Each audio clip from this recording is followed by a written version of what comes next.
This morning, we are learning about a thriving wildlife community along one of the world's most tense international borders that most of us associate with war. We are talking about the demilitarized zone, also known as the DMZ. It separates North and South Korea. Today's inhabitants are not human, but they're birds, they're cats, and deer who roam free in an area where people are not even allowed. Elizabeth Palmer met one man watching the wildlife from the border who is showcasing these animals to the world.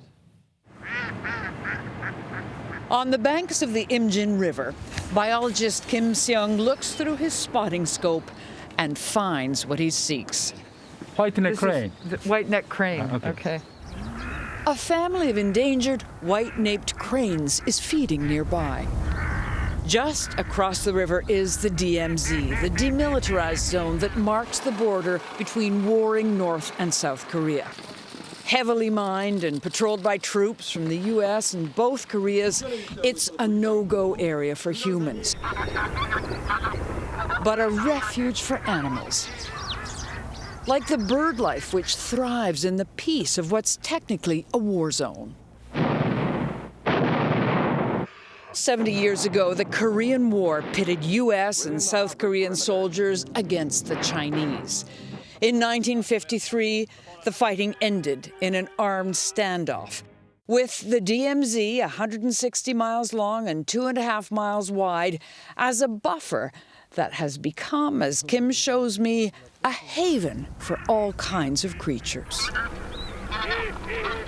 So the military keeps people out of this area because it's an artillery range, basically, which is great for the animals.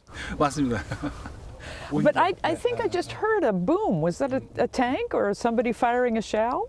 Yeah? 네. So they're shooting now, not at us.